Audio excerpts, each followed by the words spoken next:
Good morning, everyone. Second graders, third graders, and families. Welcome back. Today is day 14 of school closures in our district, and I am happy to let you know that as of this morning, when I checked MobyMax, we have 1,132 points out of 2,000 for our pizza party and our free tablet for Mrs. Wagner's classroom. And our due date is July 15th. So there are not necessarily enough words for me to express how impressed I am with those of you who have been on MobyMax consistently, and those of you who jumped in again on MobyMax. Thank you so much. I don't know what to say. It's really impressive. It's really impressive that in these times when we're not meeting face-to-face, families and students, you are able to work together to keep pushing forward in your education. So thank you. Thank you very much. That's very genuine. The following people logged in yesterday. So here's a little recognition for you. Aaliyah logged in yesterday. Awesome. Brody logged in yesterday. Awesome. Dustin, you logged in yesterday, and thank you for that. That's awesome. Jalen logged in yesterday. Rockstar. Kenneth logged in yesterday. You rock. Talon logged in yesterday. And Tyson logged in again yesterday. All right. Good job to all of you. Please continue to do that. If you are interested in jumping into some of the other sections of MobyMax that you haven't already been in, there are placement tests for the language section, which if you're not in one of my reading groups, I probably haven't reset. So if you are logging onto the language section and you are getting a placement test at the kindergarten level with, letter identification, let me know. I can reset that for your appropriate grade level. And then you can take the placement test starting off where you are for your grade placement rather than working your way from the bottom up.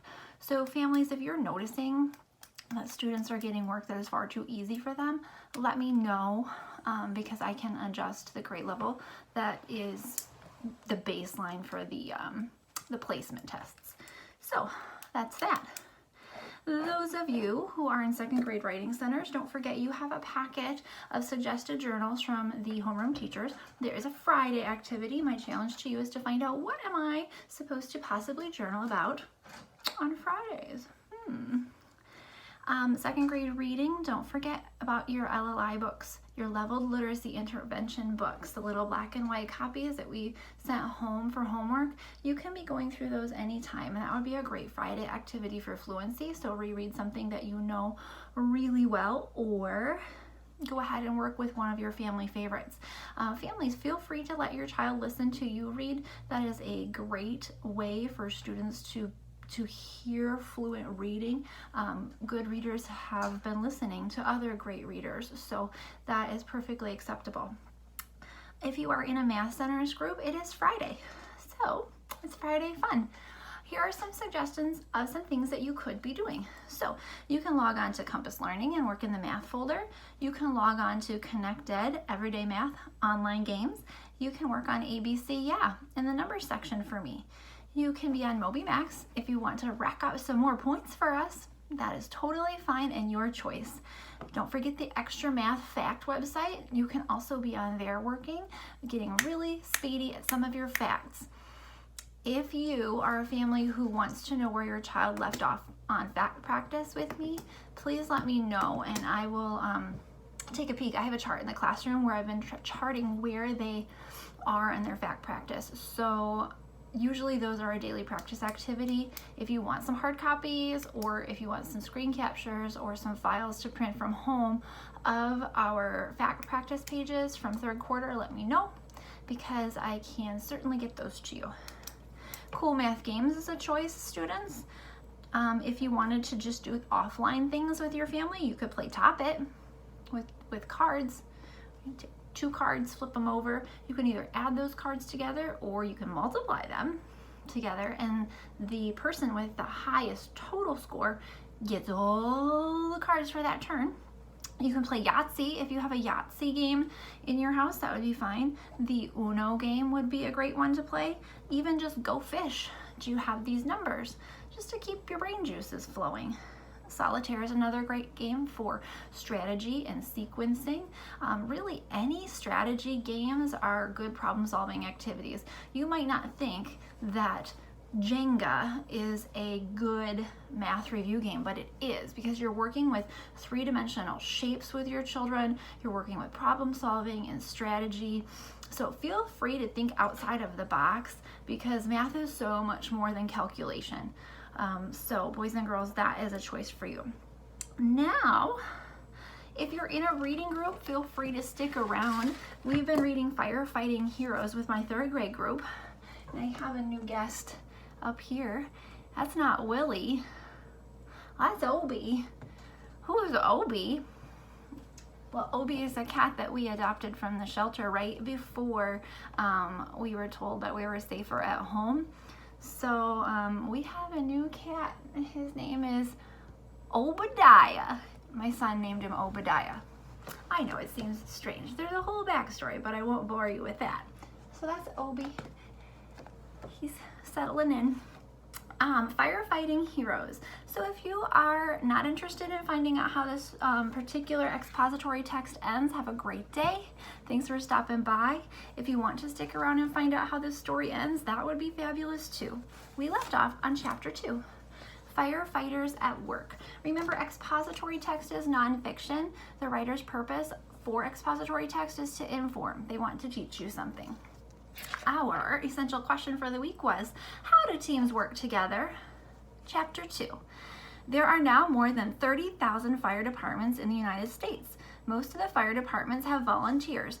There are more than 800,000 volunteers in fire departments. Ooh, that's some math challenge for you. Can you write the number 800,000? Remember, when I say thousand, that's where the comma goes, if that helps you. All volunteers feel a civic duty. Oh, civic duty is in big and bold. Remember the glossary? Usually there's a glossary for big, bold words. Civic duty is here. Page 8. A civic duty is the responsibilities of a citizen.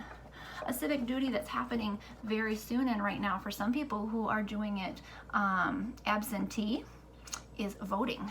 So voting is a civic duty. If you do vote absentee during this time, that means you're absent. Just like when you're absent at school, you don't go to the place to vote.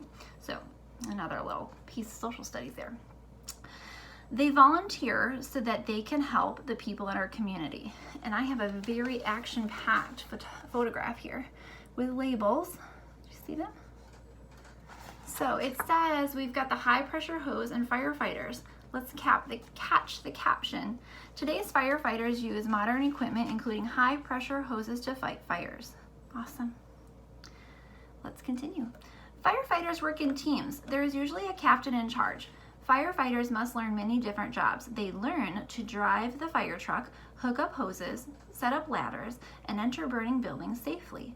Volunteer firefighters also help out during natural disasters, car accidents, and medical emergencies. Medical is not big and bold, but that means medicine, health, doctor stuff, people that are hurt. The team also takes care of the equipment used during fires. And in this one, we have a paramedic. So a paramedic drives an ambulance, and the firefighter. Let's catch the caption. Firefighters often work with members of other teams, such as paramedics. So if they're at a car accident, they might need both teams. Volunteer firefighters need a lot of training. Oh, Obi's sick. He's been working on a cold, so if you hear him back there, he's getting better. He's on medicine, but he's still a little sick.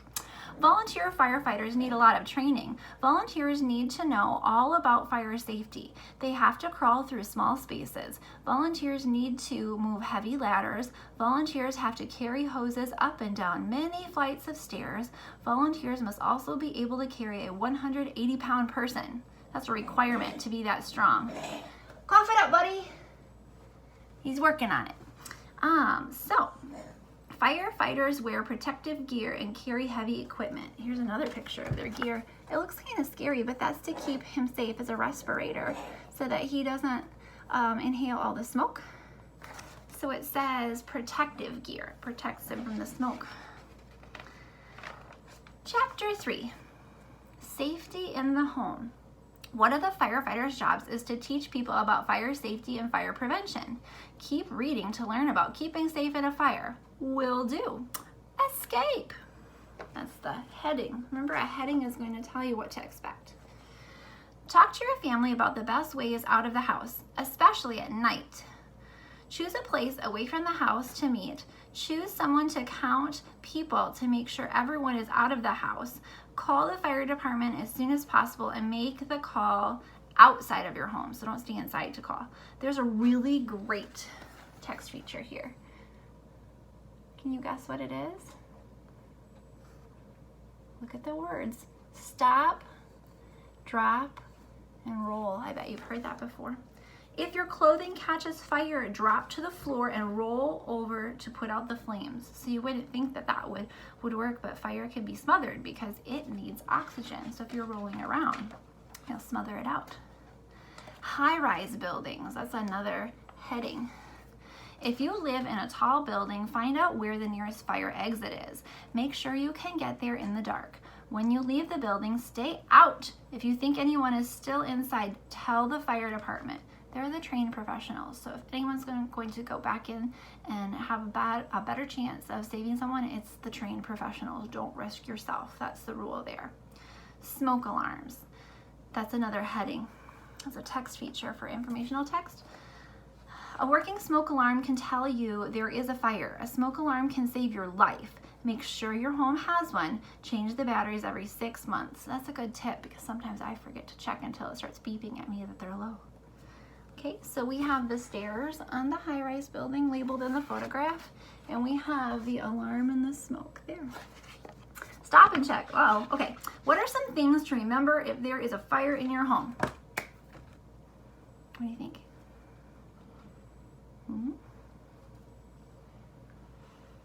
We want to meet outside. We want to make sure that we're not calling from inside the fire. We want to make sure that if we have our clothing on and it starts to get singed, we stop, drop, and roll. But the big thing is to escape, right? Escape. Conclusion.